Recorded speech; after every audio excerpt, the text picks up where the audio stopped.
Okay guys, welcome to Tax Planning Internazionale, which is actually my YouTube channel. We're here together in Panama with Sofía Barreiro. I'm gonna let her speak in just a moment. So we are spending some time in this beautiful apartment here in Panama on the Avenida Balboa, exactly, if I well remember. As you know, the content that we bring to your desk is about international taxation, and when we think about taxation, Panama is one of the main subjects we think of. And in this very moment, so I'm with a very young and talented lawyer. Ciao, Sofia. Nice to meet you. Thank you very much for your time. Thank you. Please, if you give a little introduction about yourself, we would be very pleased. Of course. Hello, my name is Sofía Barreiro. I'm a Panamanian lawyer, and I work in international taxation law and also corporate law.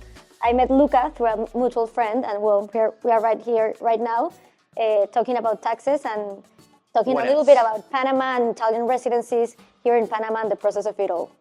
So, Sofia, first of all, again, thank you very much for your time. Let's see if we can learn a little bit more about Panama City and about international taxation. So the very first question will be, why do people like Panama so much?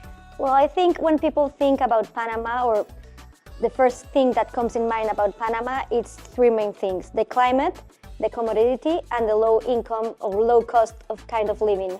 For example, here in Panama, you're a short flight from the US, you have the US dollar as the legal tender, and the professionals talk English. It's widely known, the English language, through professionals. Also, we have a good banking structure.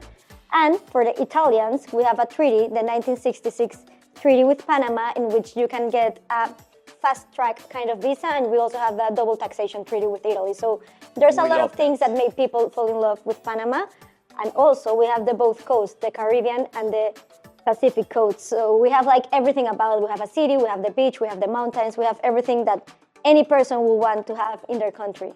So actually you're saying it's not only a tax haven, but it's even a tropical haven in the end of the day. You can have it all. You can have the best life, the best weather, depending on the season, of course. We have like a very neutral season. It's like always summer, besides the rain. Always summer. But we don't have like snow or anything like that. We have like sunny days and rainy days, that's all. Beautiful. So welcome to Panama, guys. So of course we do care about Italians. I hope the other guys, the other audience, the non-Italian audience wouldn't mind this question, but we'll be focused a little bit about the Panama-Italy Treaty, even if we should say, in the end of the day, that it's very similar to Friendly Nation Treaty. No? Yeah. The procedure might sound pretty much the same. How does it work? Can you walk us through? Well, regarding the Friendly Nations visa and the Italy visa, the Friendly Nations visa will need like a job offer or a little bit of an investment, and it will give you a provisional residency for 2 years before giving you the permanent residency. The Italian visa gives you the permanent residency directly, and you won't need to make like a large investment. You'll have two options, like one having a job offer for $850 a month, or the other one being the owner of the shares of a company here in Panama. So it's a little bit more easier and a little bit more faster, because you won't have to go through a 2-year period that it's the one that gives you the Friendly Nations visa. I see. You don't want to have to go like from the provisional residency. Because the requirements are higher, let's say, than the Italy. No, the requirements are a little bit similar, but the difference is like the speed of the process. Okay, so like as an Italian, I will be able to get the permanent residence kind of ASAP, no? Directly with the Friendly Nations after 3 visa. months, I guess. Yeah, after you get the resolution approving your residency, you'll get the permanent residency directly, and with that you can have the Cédula E, that is like the national ID document we have. Okay, but the Cédula, help me with the curiosity of mine. The Cédula is something that is not actually mandatory for an expat if I don't want to live in Panama. Like if I just want to get the residence, which allows me to get in and out of the country, I'm not obliged to get the Cédula, but I guess it helps in case you want to settle down or something. Yeah, with the Cédula, after 5 years, like once you have the permanent residency, you can apply to the passport. With the provisional one, you don't get to count the 5 years for the passport. So once you get like the cédula E, it's like the carnet, but the permanent one. I see. The provisional one will have an expiry date that is over 2 years, and the cédula E will be 10 years. Okay.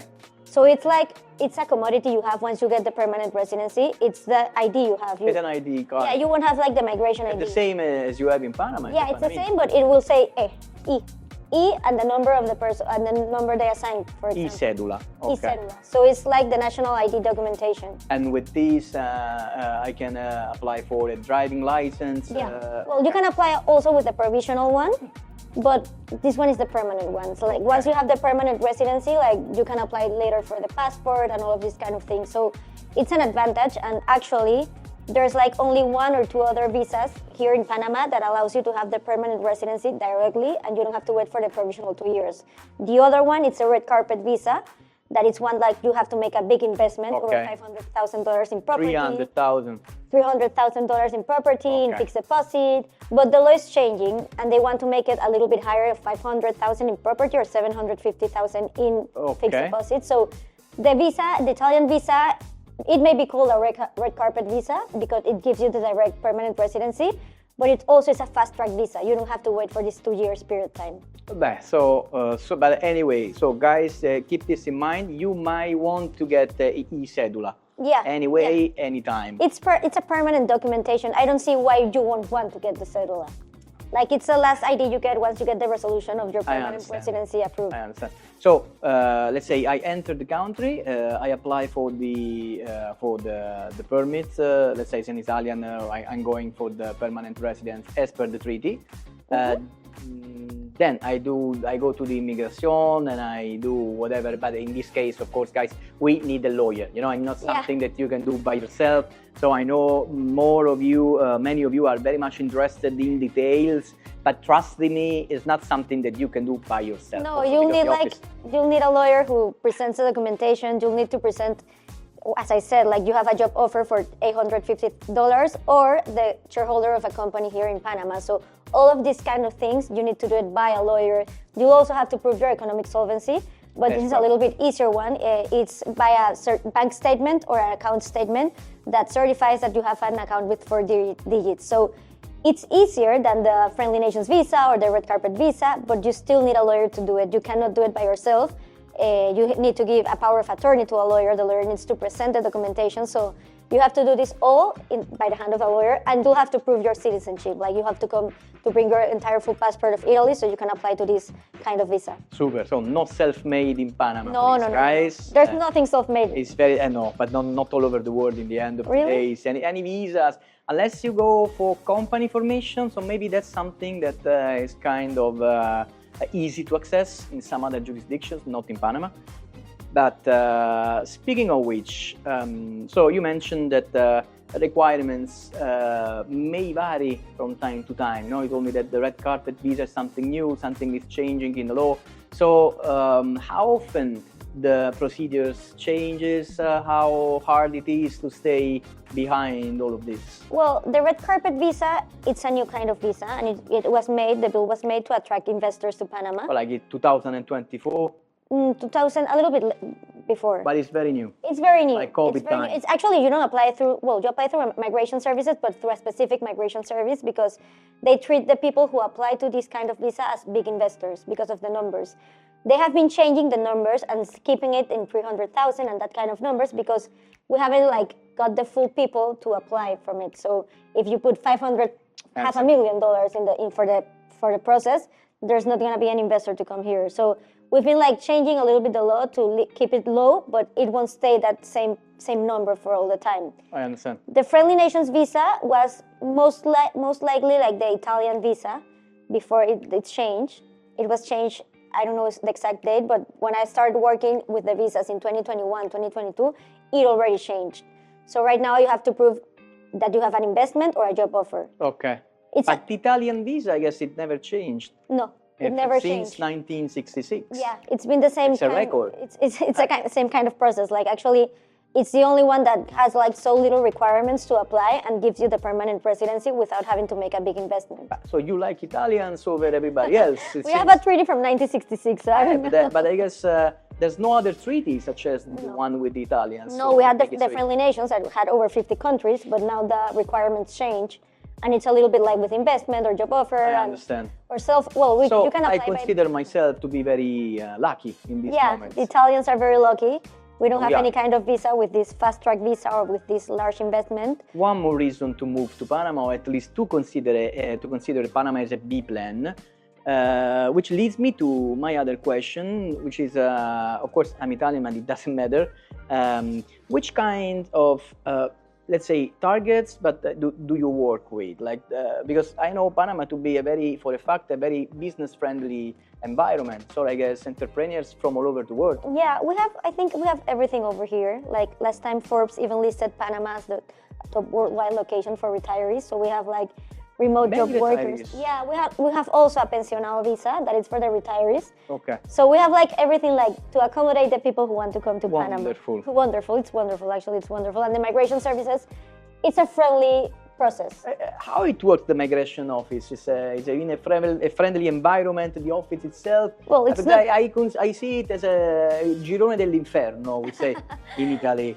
It's not beautiful. The infrastructure is not beautiful as a whole, but I consider the migration services friendly. They're not like that complicated. If you present the papers, for example, for the Friendly Nations visa, for the 2-year provisional one, or the permanent one, once you present it the same day, they give you like a provisional carnet that it's for the 6 months, the migration services have to approve your visa.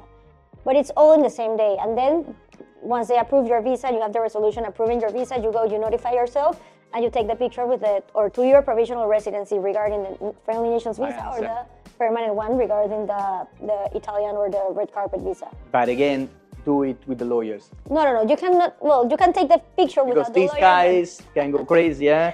No, you need a lawyer for the whole process. You cannot actually ask for a visa without a lawyer. Like, you need the power of attorney of a lawyer, and the lawyer has to go to present the documentation.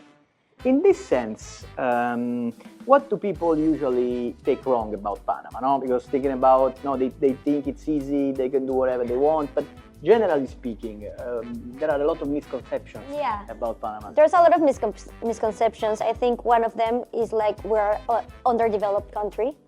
They used to think so, actually, but you would be amazed. Yeah, many people compare Panama, many tourists compare Panama with Miami, but I think we're a little bit better. We have short distances between places, we have the beaches. Even better than Miami. Yeah, it's even better than Miami. We have better prices than Miami. I Miami. love your style very much. Good. We have better prices than Miami. We have short distances between places. Like you can be in the beach in 2 hours and a half, or you can be in a mountain in 1 hour and a half. So and less expensive than Miami. And it's less expensive, and it's more friendly. It's more friendly, but still you, of course, get along with Americans. Yeah. We have a lot of Americans here, American retirees actually. We speak English here in Panama. Like with mostly all of the professionals speak English. The banking structure, it's a little bit like look-alike like the US. We use the US dollar. And you use American banks as an intermediary for the local banks. Yeah. For international wires, for example, everything should go through Citibank, New York. Yeah, we use the Citibank, the New York, the Chase Bank. Like, we have good relations with the Americans, and I think Panama has had a reputation of being an underdeveloped tropical country. And once you see Panama, you can like say like, hey, this looks like Miami, or it's lovely. We actually have luxury malls. We have everything. Actually, I think it's lovely. Honestly, my honest opinion and review about Panama. I always talk about taxes, guys. I don't do any lifestyle, even if I'm Italian. But I unfortunately don't. I'm not an influencer. I'm a tax consultant. So that's something that has to change, but not yet. So we're gonna keep talking about taxes. Almost there. Halfway. But since I'm in love with South America, I used to live in Rio de Janeiro for a while. I'm in the middle of a huge trip across Central and Southern America. I should say Panama as something from the US and something from the South. Let's say it took the best out of the two worlds. Yes, and even we have a mayor right now that won this election, and he's trying to make Panama like the central hub of logistics, like a Silicon Valley, let's put it like that. The new president is... No, the new mayor. The new mayor. From Panama City, and he, for example, just approved paying certain municipal taxes with Bitcoin. So we are like a step Ahead. of So all of this. I can pay taxes in coins. The municipal taxes, At the not the municipal national tax. taxes right now, Okay, but but the it's municipal something. taxes. It's the taxes that pay the companies that have like all of these kind of things. Like all of the companies need to pay municipal tax as well as the person who work. Like the working kind of people need to pay municipal taxes. So Like in Switzerland. So we can pay with Bitcoins now. It's something recently approved, but we're like in the process of digitalizing Panama and making it, as he says, the mayor is Ms. Rashi, the new Silicon Valley. So it's very open to changes, not only legislative. Let's say it's very, you care about international trendy. I think that's the main focus of the new mayor. He's a young man. He has 32 years old. Congrats. Yeah, he's a very young man, and he's like he went to like a Google Hubs of Amazon. He's like trying to bring all of these big companies to Panama. Wonderful. To settle in Panama, because we also have these free zones, like free trade zones like Zona Franca, Panama Pacifico, all of these kind of zones that give you tax benefits if you make your companies here in Panama, and all of your operations are from Panama. So he's been trying to attract big companies, big US companies like Amazon, to settle here in Panama. Or like actually Temu and all of these Chinese companies Temu as well. to set up here in Panama in our free trade zones. Lovely. Also because switching to taxes, that might be another interesting topic, of course, for our audience. Panama is supposed to be, but we'll get to that, a tax haven. If from this standpoint, and I see you might disagree on this, but let's say the brand, I don't know how to put it in words, the perception that people has, I'm talking about Europe these days, because this is the work the place I work the most with. Okay. There is a little bit, or at least there used to be a little misconception about Panama. I don't want to say people is scared, but when you think of Panama, at least the middleman, when you think about Panama, you think about tax haven, and even, I want to say, corruption, bribery, and all the things that comes with it. Now, we do know that it's not like this anymore, that Panama is complying worldwide with BEPS, OECD, and we'll get to that as well. So we know for the fact that it's not like that, but how do you reply? Well, Panama, I think the thing that scares the most people is about Panama's tax system. We have a territorial system, which means that we only tax whatever income is generated here in Panama. I love territorial system. Yeah, but not all of the countries have that kind of system. No. Italians don't have it, actually. No, unfortunately, you have we the don't. There are one. very few countries around the world that apply territorial tax system. Yeah, so we have this territorial yours system. is one of the oldest, I guess. Yeah, we have it in the tax code, Article 694. Like, we only pay tax for whatever income is generated here in Panama. So I think that's something that scares people or gives them the misconception that we're in a tax haven and you don't pay taxes. If you make income in Panama, you have to pay taxes in Panama, and we have over 12 taxes. So don't do that. Don't do income in Panama. However, if you don't make income in Panama and all of your income is from foreign companies, you don't have to pay taxes here in Panama because of the territorial system. Okay. So I think that's a misconception people have, that here in Panama you don't pay taxes at all. But if you work here in Panama and you make income in Panama and the income is generated from Panama, you pay taxes. But if the income comes from the outside from other countries, you don't have to pay taxes for that. And yet, if I may provoke you a little bit more, there have been some scandals in the past. Now everybody knows and remembers, even if they don't really understand about the Panama Papers. Yeah. But in the end of the day, Panama Papers, what they did was totally illegal in Panama. Yeah. Or the other way around. And if you compare us with Delaware, for example, they are like a mile from us. Like, they have 2 billion companies, 2 million companies, and we have like 350,000 companies. So it's like they needed like a goat to like blame something, and they chose Panama. Every once in a while. And capro. Well, Panama has been like scapegoat, having stricter regulations, but before the Panama Papers, for example, we had like a stricter regulation regarding the bearer shares. So like you have to have it over custody and all these kind of things, but people don't see that because the azioni al portatore. Yeah, and that was before the Panama Papers. So like we were like not complying with anything at all. In Spain, you still can get some bearer shares, for example. So just European Union, just for you to know. Panama was like the scapegoat. So no, Panama. You can have it here in Panama, but it has to be over a custody. Like, there's a specific law that has like, you have to have like a registered custody who has the bearer shares. We have other kind of regulations, like we are obliged to have accounting records of the companies, even though the company does offshore activities and activities that doesn't tax here in Panama. We have a new system that is called the UBO system, Ultimate Beneficiary System, in which the lawyer of the company, the resident agent, must report who's the final beneficial owner. The UBO. The UBO, the final beneficial owner of the company, but it's a private platform, like a government private platform.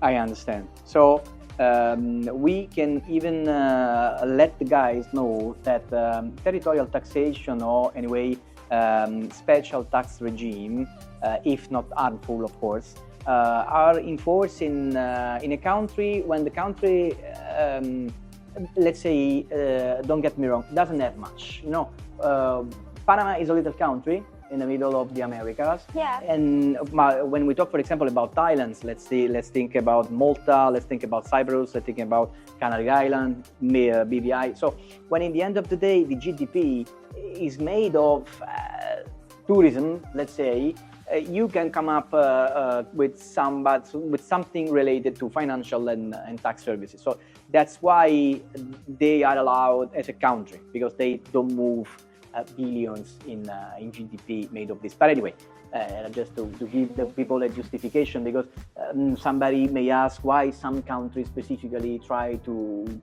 be a tax haven while others can't. That's one of the reasons. Anyway, so yeah.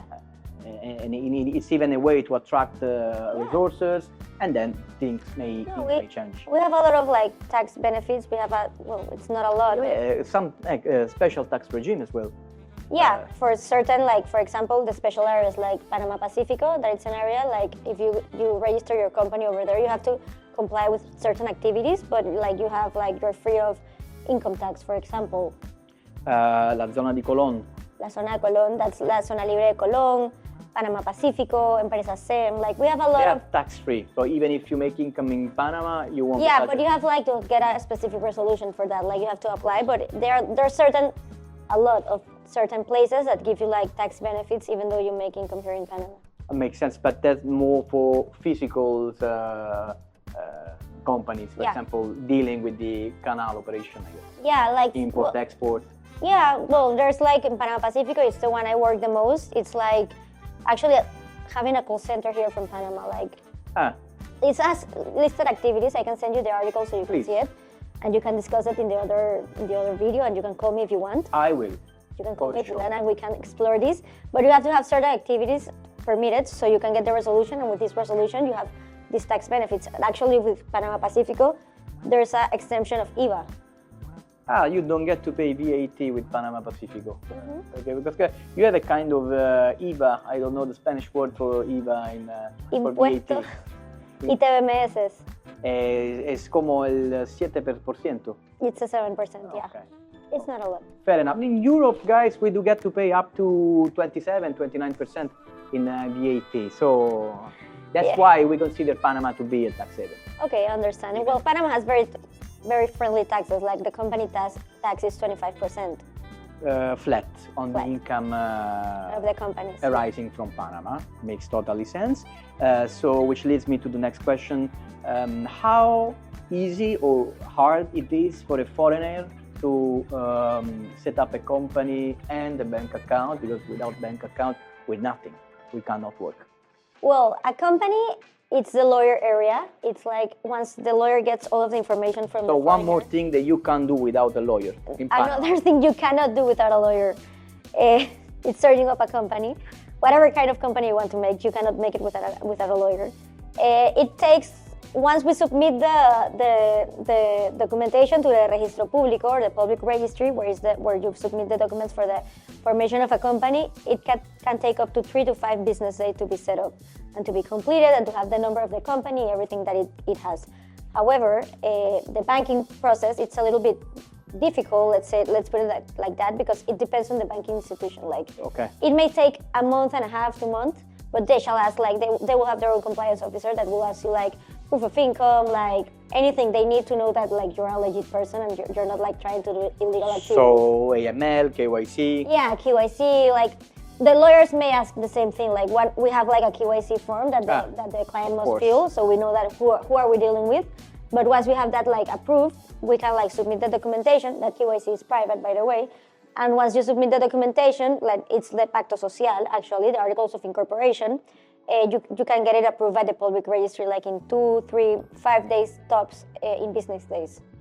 So setting up a company, it's easier and it's a lot faster once you have all of the steps approved of the KYC.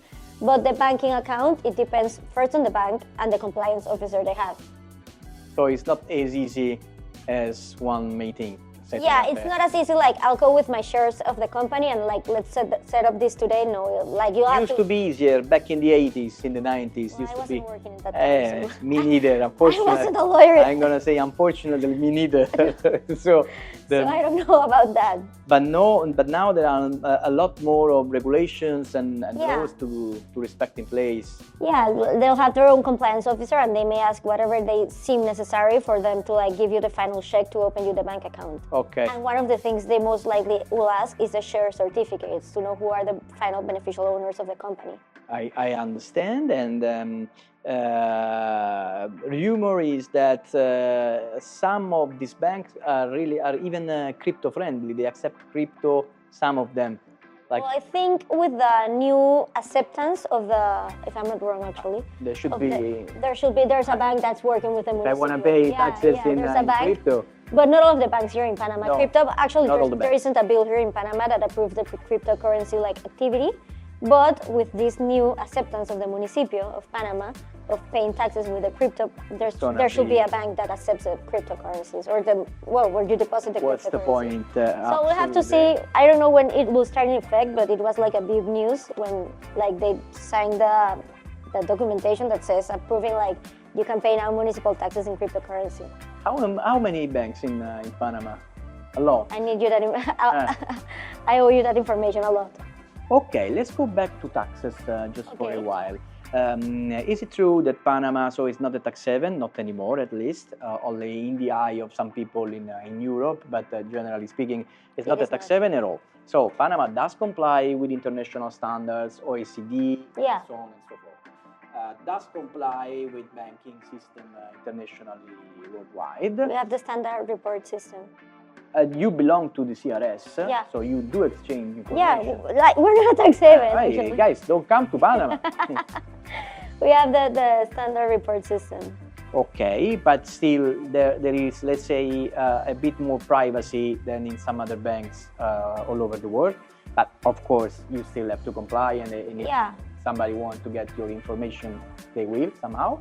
But still, the territorial tax system is a huge thing for a foreigner. Panamanian companies does pay taxes on the income generated in Panama, but still, as an entrepreneur, as a non-resident, I don't get to pay taxes. No, it's whatever.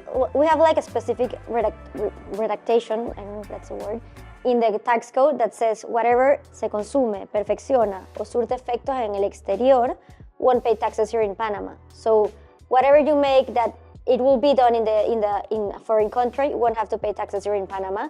And also like directing from an office, something that will surtir efectos en el exterior won't pay taxes. So if you're in Panama, but you're like directing something from Panama that will make their income from outside, like having clients outside or like giving, I don't know, loans that will be used outside. Okay.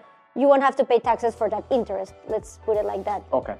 So it's whatever you do that will have its effect outside of Panama won't pay taxes. That for a company or for a natural person, it doesn't discriminate between those two. Of course, but if you want to be sure, just call a lawyer because the tax code. I saw it's something like this, you know. It's not territorial taxation. I don't get to pay taxes. There's like certain loopholes that you have like to be aware. Like you don't get to like we use the word contribuyente. That is the person like who has the obligation to pay taxes. The taxpayer. And the fiscal code or the tax code states that contribuyente is the person that makes income tax in Panama, like make income in Panama. Of so you have like to go through that line to like define if you're a contribuyente or you're not a contribuyente. Okay. So you need a proper bookkeeping, you need a tax return to be filled by a lawyer. Yeah, and you need to like to be very sure of your activities and not do an activity that will make you a contribuyente here in Panama. Okay. So you need like legal advice to set up a company and have like all of these benefits. For sure, depending on the activity you want to run.